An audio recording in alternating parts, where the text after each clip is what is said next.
ഏഷ്യാനെറ്റിലെ ബഡായി ബംഗ്ലാവ് എന്ന പരിപാടിയിലൂടെയാണ് മലയാളി പ്രേക്ഷകരുടെ മനസ്സിൽ ആര്യ ബഡായി ഇടം പിടിക്കുന്നത്. ഷോയിൽ രമേശ് പിഷാരടി ആര്യ കോംബോ ആരാധകർ ഏറെ ഏറ്റെടുത്തിരുന്നു. ഒരു കാലഘട്ടത്തിൽ ആര്യ തന്നെയാണ് പിഷാരടിയുടെ യഥാർത്ഥ ഭാര്യ എന്ന് പോലും പ്രേക്ഷകർ കരുതിയിരുന്നു.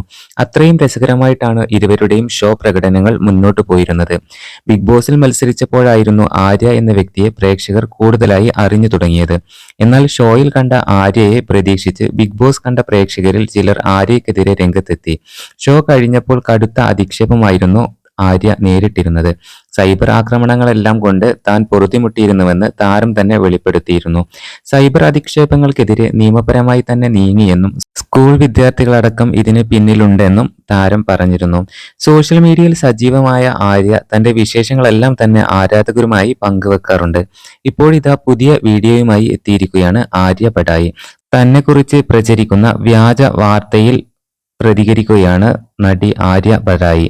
ആര്യ ആത്മഹത്യക്ക് ശ്രമിച്ചെന്ന രീതിയിൽ സോഷ്യൽ മീഡിയയിൽ നടക്കുന്ന വ്യാജ പ്രചരണത്തിനെതിരെയാണ് നടി സംസാരിക്കുന്നത്. ഇൻസ്റ്റഗ്രാം സ്റ്റോറിയിൽ പങ്കിട്ട കുറിപ്പാണ് ഇപ്പോൾ വൈറലായിട്ടുള്ളത്.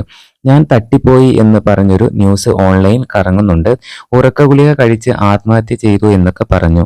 അങ്ങനെ എൻ്റെ കുറെ ഫ്രണ്ട്സ് ഈ ന്യൂസ് കണ്ട് പാനിക്കായി എന്നെ തുടരെ വിളിച്ചതിനാലാണ് ഞാൻ ഇപ്പോൾ ഈ സ്റ്റോറി ചെയ്യുന്നത്. പോയിട്ടില്ല, എങ്ങും പോയിട്ടില്ല, എന്നോട് ക്ഷമിക്കണം. ആ ശുഭദിനം ഇതുവരെ എത്തിയിട്ടില്ല സുഹൃത്തുക്കളെ. അങ്ങനെ സംഭവിച്ചാൽ ഉറപ്പായിട്ടും നിങ്ങൾ അറിയും. അതുകൊണ്ട് പേടിക്കേണ്ട, ഇപ്പോഴും ജീവനോടെയുണ്ട്.